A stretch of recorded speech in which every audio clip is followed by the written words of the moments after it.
이것은 스승의 목소리이다. 외침과 어루만짐이다. 이 목소리가 회개하기를 원치 않는 사람들에게 말할 때에는 외침이 되고, 비록 불완전하더라도 하느님과 그분의 말씀을 찾아내려는 착한 뜻을, 하느님과 그분의 말씀을 찾아낸 다음에는 자기를 거룩하게 하려는 착한 뜻을 가진 사람들에게 말할 때에는 어루만짐이 된다. 이 사람들에게는 말씀이 친구의 어루만짐이 되고 예수의 축복이 된다. 106. 가나의 집에서 1945년 8월 4일 가나의 집은 예수께서 오신다고 해서 축제 분위기이다. 기적을 행하신 혼인잔치 때에 있었던 것보다 별로 못하지 않은 축제 분위기이다. 악사들이 없고 손님들도 없고 집은 꽃과 푸른 나뭇가지로 장식되지 않았다. 그리고 많은 손님들을 위한 식탁들도 없고 찬장들 곁에 주방장도 없고 포도주가 가득 들어있는 항아리들도 없다. 그러나 모든 것을 사랑이 능가한다. 그 사랑을 이제는 올바른 형태와 올바른 정도로 드린다. 즉 아마 먼 친척이기는 하지만 결국 사람에 지나지 않는 손님에게 드리는 사랑이 아니라 그 참된 본질을 알고 그분의 말씀을 하느님의 말씀으로 공경하는 선생님이신 손님께 드리는 사랑인 것이다. 그래서 가나의 사람들의 마음은 흰 아마포 옷을 입고 정원 어귀에 땅은 푸르고 하늘은 노을이져 붉은 가운데 나타나셔서 당신의 존재로 모든 것을 아름답게 하시고 인사를 하시는 사람들에게뿐 아니라 물건들에게까지도 당신의 평화를 건네주시는 위대한 친구를 모든 힘을 기울여 사랑한다. 정말이지 그분의 파란 눈이 가는 곳마다 어디에나 장중하지만 명랑한 평화가 퍼지는 것 같다. 지식이 그분의 입에서 흘러나오고 사랑이 그분의 마음에서 흘러나오는 것과 같이 그분의 눈동자에서는 깨끗함과 평화가 흘러나온다. 이 글을 읽는 사람들에게는 내가 말하는 것이 불가능한 것으로 생각될지도 모르겠다. 그런데도 예수께서 오시기 전에는 보통 장소이거나 분주하게 움직이기 때문에 소란한 일과는 관계가 없는 것으로 생각되는 평화가 용납되지 않는 장소인 같은 장소가 그 장소가 예수께서 나타나시자마자 고귀해지고 일 자체도 어딘지 모르게 질서가 잡혀서 육체적인 일과 혼합되는 초자연적인 생각의 존재를 배제하지 않는다. 내 생각을 잘 설명하는지 모르겠다. 예수께서는 당신이 당하시는 어떤 사건 때문에 매우 걱정이 되는 때에도 결코 얼굴을 찌푸리시는 일이 없고 항상 위엄을 갖추시고 의젓하시고 그 초자연적인 품위를 당신이 움직이시는 주위에 전달하신다. 예수께서는 절대로 깜짝 놀랄 만큼 명랑하시지도 않고 우는 채 하지도 않으시고 대단히 기쁠 때나 몹시 낙심되는 때에도 웃음으로 얼굴을 일그러뜨리시거나 침울한 얼굴을 보이시는 일이 결코 없다. 예수님의 미소는 흉내낼 수 없다. 어떤 화가도 그 미소를 절대로 재현하지 못할 것이다. 그 미소는 예수의 마음에서 발산하는 빛과 같아서 구속되는 한 영혼이나 완전히 가까이 가는 다른 영혼 때문에 더 기쁘실 때에는 빛나는 빛과 같다.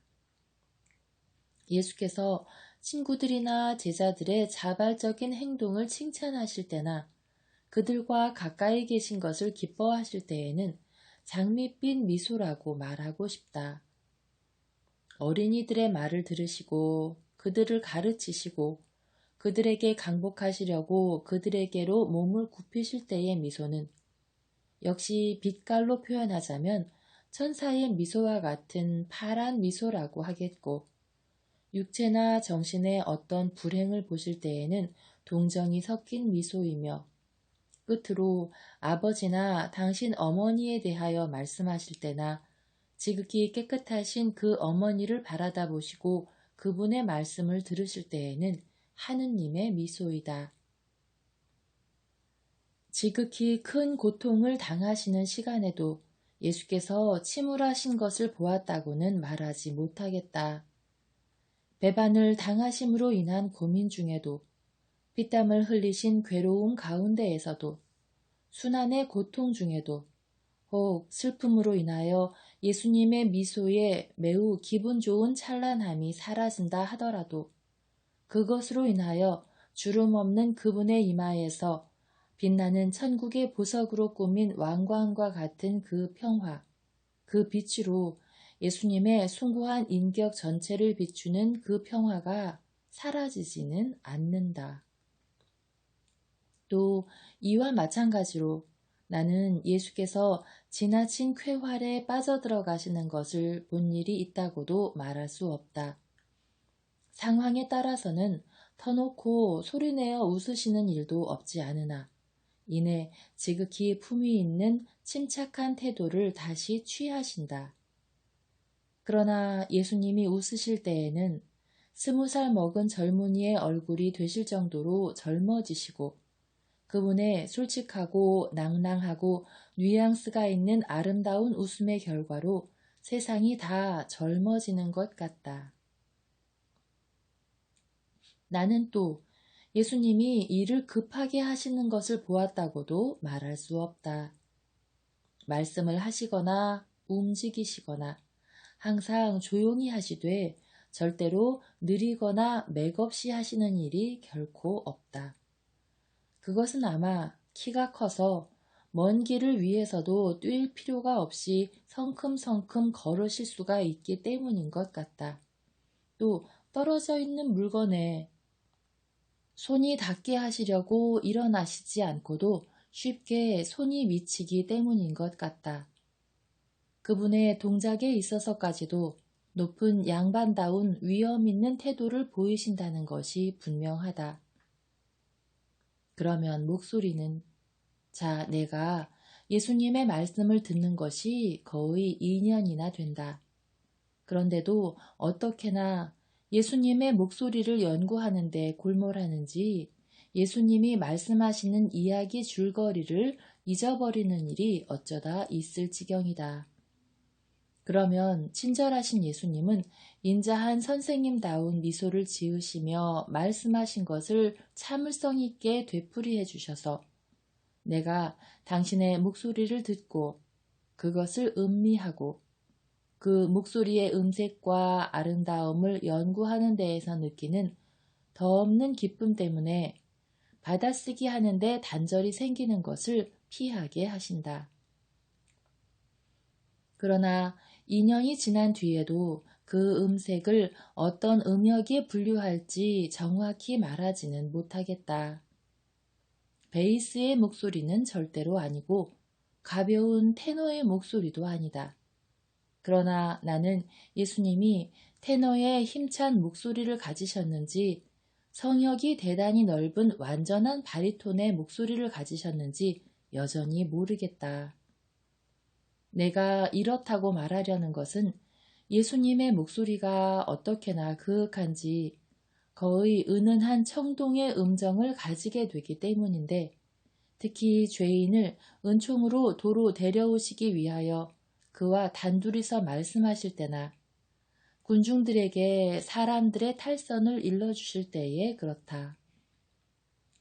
그러나 그 다음 금지된 일을 분명히 말씀하시고 위선의 탈을 벗겨야 하는 때에는 청동 소리가 더 맑아지고 진리와 당신의 뜻을 받아들이기를 요구하실 때에는 그 청동 소리가 벼락치는 소리같이 날카롭게 된다. 그러나 자비를 찬미하는 노래를 부르거나 하느님의 업적을 찬양하기 위하여 목소리를 높이실 때에는 금으로 된 판을 수정 망치로 두드리는 것 같은 소리가 울려 퍼지기까지 하며 어머니께나 어머니에 대하여 말씀하실 때에는 다정스러운 음색을 띠기도 한다. 그때에는 그 목소리에 정말 사랑이 배어 있는데 그것은 아들의 공경을 곁들인 사랑이고 당신의 작품 중에서 가장 완전한 작품을 찬양하시는 하느님의 사랑이다. 그리고 이 음조는 비록 덜 두드러진 정도이기는 하지만 마음에 드는 사람들이나 회개한 사람들이나 어린이들에게 말씀하실 때에도 쓰인다. 그리고 아무리 긴 연설을 하실 때에도 절대로 사람들을 피곤하게 하지 않으시는데 그것은 이 목소리가 필요에 따라서 생각과 말을 감싸서 그 강력함이나 부드러움을 나타내기 때문이다. 그래서 나는 펜을 손에 든 채 듣기만 하고 있다가 생각의 진전이 너무 앞서갔다는 것을 알아차리지만은 그것을 되찾을 수가 없는 일이 어쩌다 있다. 그러면 친절하신 예수님이 되풀이해 주실 때까지 그대로 있다. 사람들이 내 일을 중단시킬 때에도 귀찮은 일이나 귀찮은 사람을 참을성 있게 견디는 것을 내게 가르쳐 주시려고 이렇게 하신다. 일이나 사람이 내게서 예수의 말씀을 듣는 완전한 기쁨을 빼앗아갈 때에 그 일과 사람이 얼마나 귀찮은지는 여러분의 상상에 맡긴다. 이제는 가나에서 예수님이 수산나에게 아글라에를 환대한 데 대하여 고맙다는 인사를 하신다. 두 사람은 익기 시작하는 포도송이가 주렁주렁 달린 잎이 우거진 정자에서 따로 있고 다른 사람들은 모두 넓은 부엌에서 음식을 들고 있다. 그 여자는 대단히 착했습니다. 선생님, 정말 부담이 되지 않았습니다. 과월절을 위해서 하는 모든 빨래와 집안 청소를 하는데 하녀처럼 저를 도와주려고 했고 과월절 옷을 마무리하는데 정말 노예처럼 저를 도와주었습니다.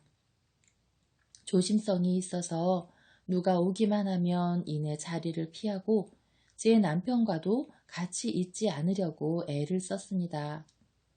가족이 있는 데에서 별로 말을 하지 않고 음식도 별로 먹지 않았습니다. 남자들이 일어나기 전에 화장을 하려고 날이 밝기 전에 일어났고 제가 일어났을 때에는 언제나 불을 피워놓고 집안을 쓴 뒤였습니다. 그러나 저와 단둘이만 있을 때에는 선생님께 대한 것을 묻고 우리 종교의 시편 노래들을 가르쳐 달라고 청했습니다. 선생님이 기도하시는 것처럼 기도할 줄 알기 위해서라고 말하곤 했습니다.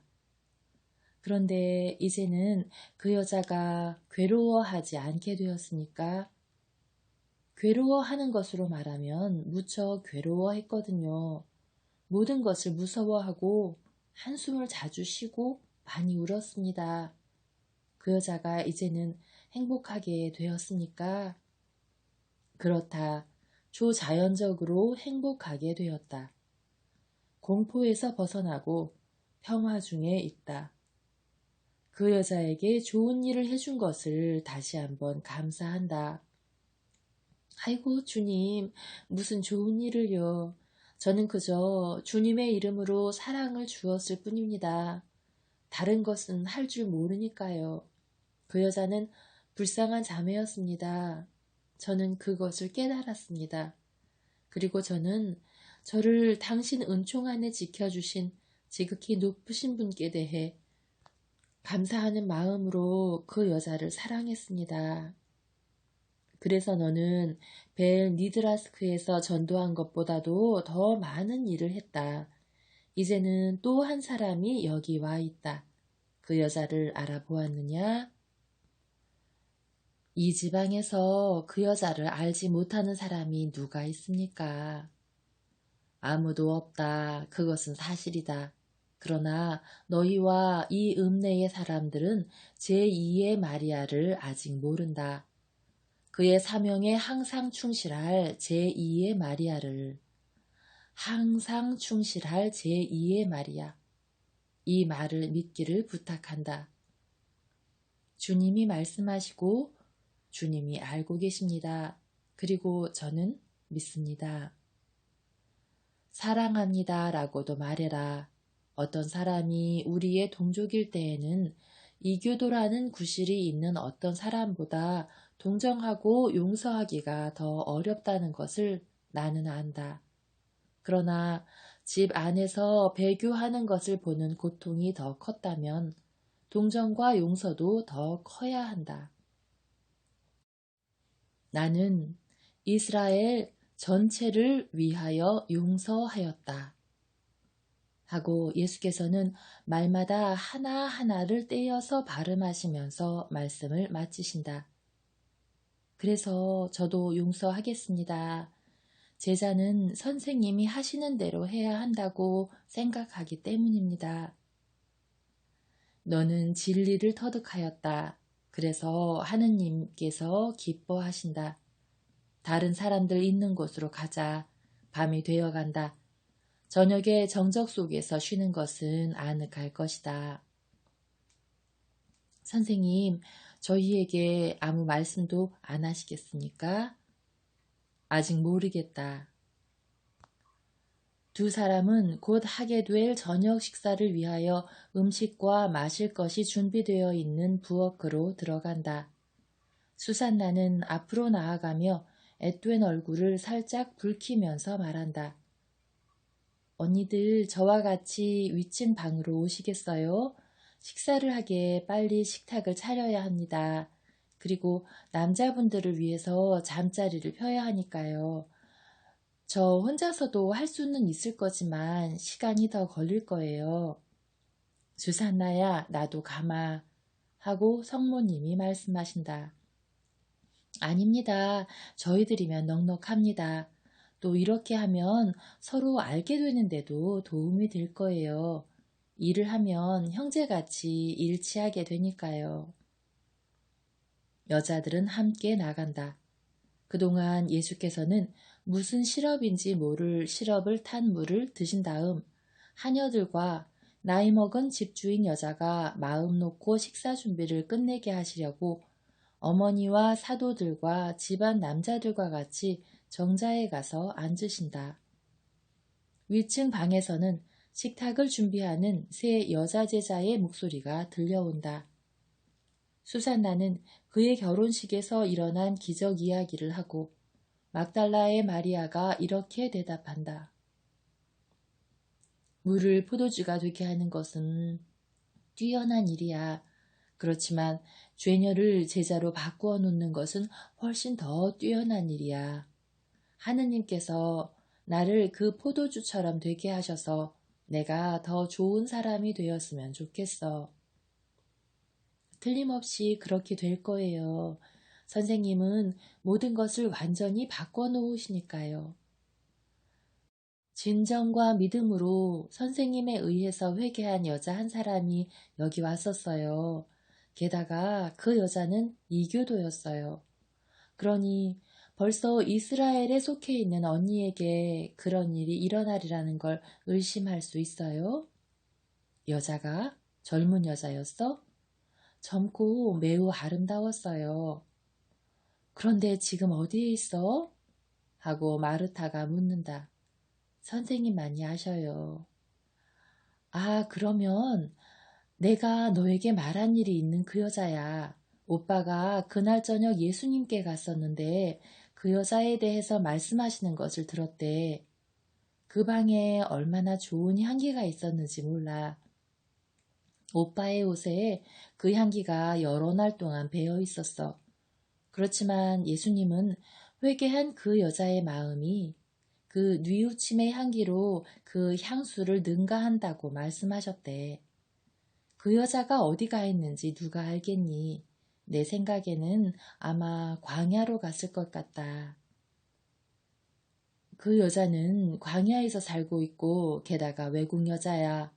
그런데 나는 여기 있고 또 알려져 있어. 그 여자의 속죄는 광야에서 사는 것이고 내 속죄는 나를 아는 세상 사람들 가운데에서 사는 거야. 나는 선생님과 같이 있기 때문에 그 여자의 처지가 부럽지 않아.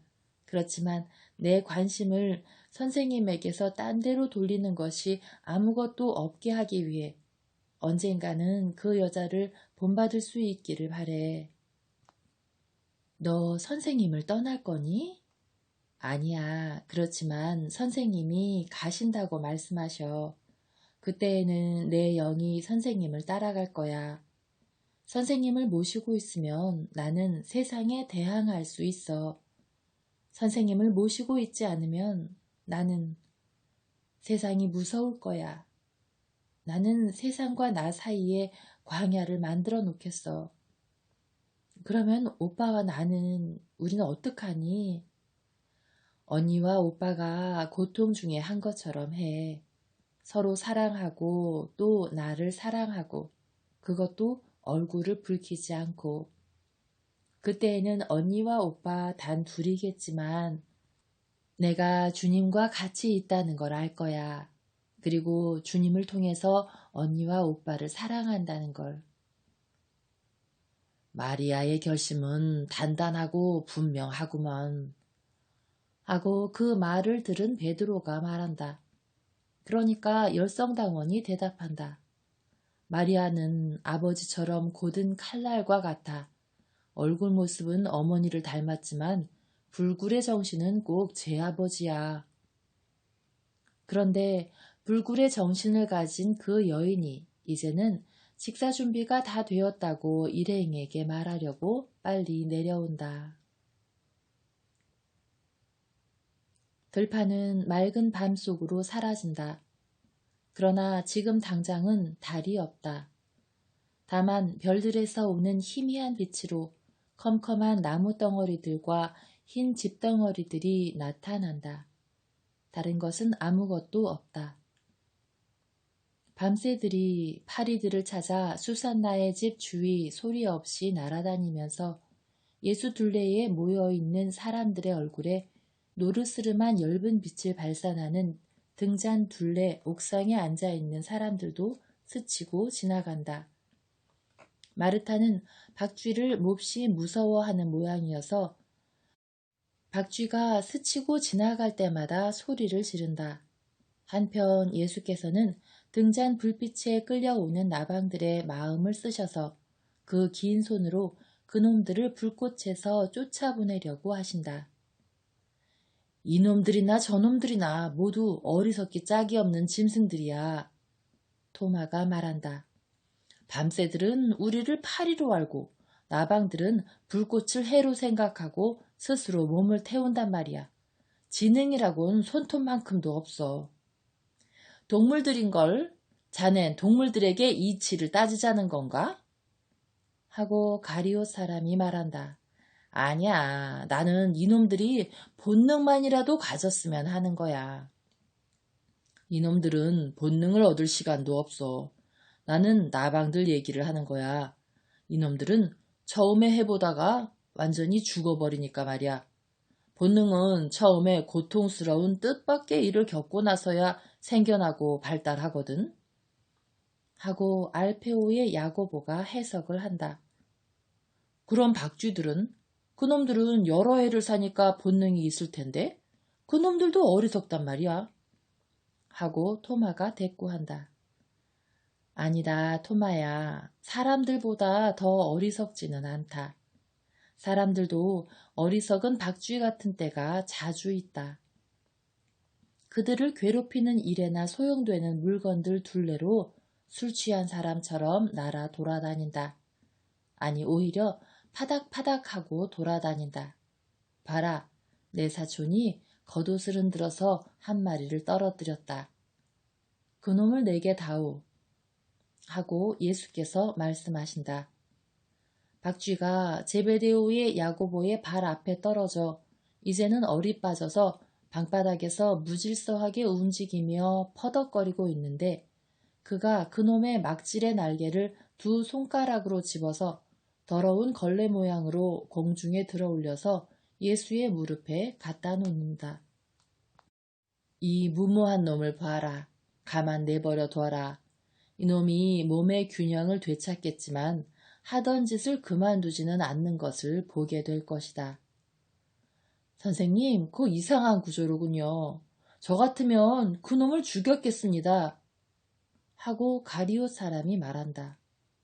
아니다. 왜? 이놈도 생명이 있고 살고 싶어 한다. 하고 예수께서 말씀하신다. 그렇지 않은 것 같습니다. 혹은 생명을 가진 줄을 모르거나 그것은 아무것도 아닌 것으로 여기는 모양인데요. 생명의 위협을 무릅쓰니 말입니다. 아이고, 유다야, 유다야, 너는 죄인들과 사람들에 대해서 정말 엄격하구나. 사람들도 그들이 한 생명과 또 한 생명을 가지고 있다는 것을 안다. 그러면서도 그 생명을 둘 다 서슴지 않고 위태롭게 한다. 우리가 두 생명을 가졌습니까? 너도 알다시피 육체의 생명과 영의 생명을 가지고 있다. 아, 저는 선생님이 윤회를 암시하는 줄로 생각했습니다. 윤회는 없다. 그러나 두 가지 생명이 있다. 그런데도 사람은 그 두 가지 생명을 모두 위태롭게 한다. 만일 네가 하느님이라면 본능 외에 이성을 타고난 사람들을 어떻게 심판하겠느냐? 엄하게 심판할 것입니다. 지적으로 쇠약해진 사람이 아니면 말입니다. 너는 사람을 정신적으로 미치게 만드는 상황들을 참작하지는 않겠느냐? 그런 것은 고려에 넣지 않을 것입니다. 그러니까 너는 하느님과 율법을 알면서도 죄를 짓는 사람에 대해서는 동정심을 느끼지 않겠다는 말이냐? 동정하지 않을 겁니다. 사람은 처신을 잘 할 줄 알아야 하니까요. 알아야 할 것이니까. 선생님, 알아야 합니다. 성인이 특히 어떤 죄에 떨어지는 것은 아무 힘도 그를 그리로 이끌어가지 않은 만큼 더 용서할 수 없는 수치입니다. 내 생각으로는 어떤 죄들이 그러냐? 우선 유교계 죄가 그렇습니다. 그것은 돌이킬 수 없는 타락입니다. 막달라의 마리아가 고개를 숙인다. 유다는 말을 계속한다. 그것은 다른 사람들에게까지도 타락이 됩니다. 음란한 사람들의 몸에서는 가장 깨끗한 사람까지도 마음을 흔들어 놓아서 그들을 본받도록 이끌어가는 효소 같은 것을 발산하기 때문입니다. 막달라의 마리아가 점점 더 고개를 숙이는데 베드로가 말한다. 저런 그렇게까지 엄하게 굴지 말게. 그 용서할 수 없는 수치를 제일 먼저 저지른 사람은 하와였네. 그런데 자네는 하와가 어떤 음란한 사람에게서 발산한 효소로 타락했다고 말하려는 것은 아니겠지. 게다가 내게 관한 한 음란한 사람 곁에 앉아 있어도 나는 조금도 마음이 흔들리지 않는다는 걸 알게. 그건 그 사람의 일이야. 가까이 있으면 언제나 더러워지는 거야. 육체적으로 그렇지 않으면 영혼으로 그렇게 되는데 이건 한층 더 나쁜 거야. 자넨 꼭 바리사이파 사람 같이 생각되네. 그러나 미안하지만 그렇다면 수정탑 속에 틀어박혀서 문을 꼭꼭 걸어 잠그고 있어야 할 걸세. 그렇지만 그것이 자네에게 소용이 있으리라고는 생각하지 말게. 고독 속에 가장 무서운 유혹이 있는 거야. 하고 열성당원이 말한다. 오, 그래. 꿈이 있겠구먼. 나쁠 거 하나 없어. 하고 베드로가 말한다. 나쁠 거 하나 없다고? 아니, 유혹이 상상력에 영향을 미쳐서 상상력으로 하여금 본능의 요구를 어떻게든 만족시킬 방법을 찾도록 부추기고 또 이 방법은 관능성이 생각과 합쳐지는 죄에 있어서의 세련으로 이끄는 길을 열어준다는 걸 자네는 모르나? 하고 가룟 사람이 묻는다. 사랑하는 유다, 그런 건 하나도 모르겠네. 아마 자네가 말하는 것처럼 나는 어떤 일들을 곰곰이 생각하는 버릇이 없어서 그런 것 같네. 내 생각에는 화제가 박쥐에서 멀리 떨어져 나갔고 또 자네가 하느님이 아닌 게 나은 것 같네. 그렇지 않으면 자네는 그 엄격을 가지고 천국에 혼자 남아있을 걸로구만. 선생님 생각에는 어떻습니까? 내 말은 너무 절대적으로 되지 않는 것이 좋다는 것이다. 사실 주위의 천사들이 사람들의 말을 듣고 그것을 영원한 책에 기입하는데 어느 날 네가 심판한 대로 너도 심판을 받아라 하는 말을 듣는 것은 기분 나쁠 수도 있을 것이다. 내 말은 이렇다. 하느님께서 나를 보내신 것은 사람이 사탄 때문에 얼마나 약한지를 아시고 사람이 뉘우치는 모든 죄를 용서하기를 원하시기 때문이다. 유다야, 대답하여라. 사탄이 영혼의 강제권을 행사해서 하느님이 보시기에 그 죄를 가볍게 할 정도로 영혼을 차지할 수 있다고 인정하느냐? 아니, 저는 그것을 인정하지 않습니다. 사탄은 하등 부분밖에 공격하지 못합니다. 아니, 시몬의 유다, 자네는 하느님을 모독하는 말을 하는구만. 하고 열성당원과 바르톨로메오가 거의 동시에 말한다. 왜? 뭐가 그렇다는 거야? 하느님과 성경의 말씀을 거짓이라고 부인하니까 그러네. 성경에는 루치페르가 고등 부분도 공격한다는 말이 있고 하느님께서는 당신 말씀의 입을 통해서 우리에게 그 말씀을 수없이 하셨어. 하고 바르톨로메오가 대답한다. 사람은 자유를 가지고 있다는 말도 있어. 이것은 인간의 생각과 감정의 자유에는 사탄이 폭력을 행사할 수가 없다는 뜻이야. 하느님께서도 그렇게 하지 않으시고. 하느님께서는 질서 자체이시고 성실 자체이시니까 그렇게 하지 않으시지. 그러나 사탄은 그렇게 하네. 사탄은 무질서이고 증오니까.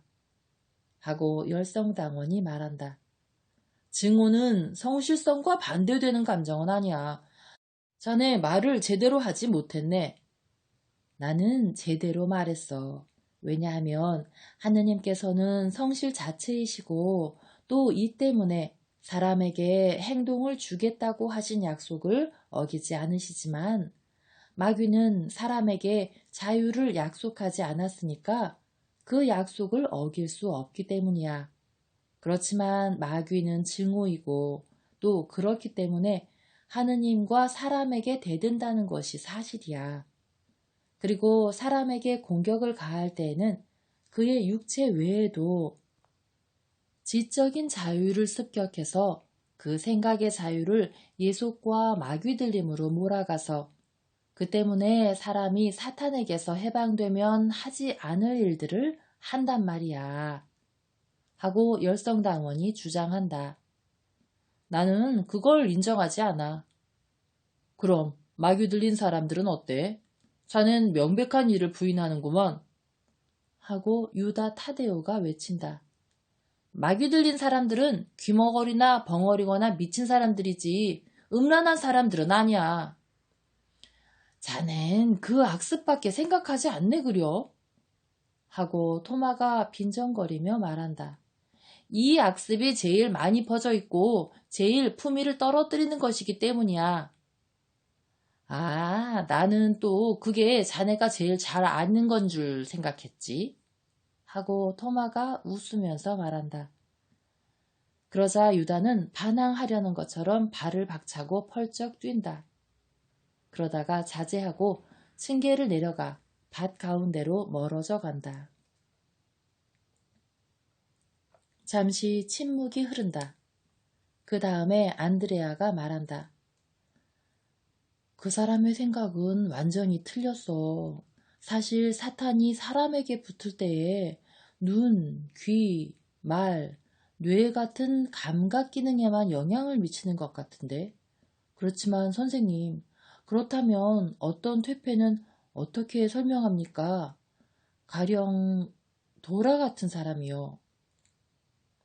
아무에게도 애덕을 어기지 않기 위해서 내가 말하는 것처럼 그래서 하느님께서 거기에 대한 상을 내게 주시기를 바란다마는 도라 같은 사람 또는 유다가 분명히 그리고 정말 이웃 사랑하는 마음 없이 암시한 뒤에 우리 모두가 생각하는 것처럼 우선 마리아 같은 사람은 사람의 세 가지 능력에 대해 그의 능력을 떨치는 마귀에게 더 완전히 붙들려 있는 사람들이다. 이것이 가장 전제적이고 가장 교묘한 마귀들림이어서 이런 마귀들림에서는 정신이 별로 타락하지 않아서 아직 빛의 권유를 이해할 줄 아는 사람들만이 해방된다. 도라는 음란한 사람은 아니었다. 그런데도 구세주에게로 올 줄을 몰랐다. 여기에 차이가 있는 것이다. 마귀의 작용으로 머리가 돈 사람과 벙어리거나 귀머거리나 눈먼 사람들의 경우에는 친척들이 내게 데려오려고 애를 쓰고 그럴 생각을 하는데 정신의 마귀 들린 사람들의 경우에는 자유를 찾으려고 걱정하는 것은 그들의 정신밖에는 없다. 그렇기 때문에 그들은 해방되는 외에 용서도 받는다. 그것은 그들의 의지가 우선 마귀 들린 것에서 벗어나기 시작했기 때문이다. 그러면 이제는 쉬러 가자. 마리아야, 너는 붙잡혀 있다는 것이 어떤 것인지 알고 있지? 이따금씩 원수의 행동에 동의해서 죄를 짓고 다른 사람들을 괴롭게 하는 사람들을 위해 기도해라. 그러겠습니다, 선생님. 그리고 원한을 품지 않고 그렇게 하겠습니다. 모두에게 평화를. 이 수많은 토론의 원인은 여기에 내버려 두자. 어두움은 어두움과 더불어 밖에 밤속에 내버려 두자. 그리고 박쥐를 걸상 위에 내려놓으시니 박쥐는 날아가려고 첫 번째 시도를 한다. 예수께서는 사도들과 같이 위층의 방으로 물러가시고 그동안 여자들과 집주인들은 아래층으로 간다.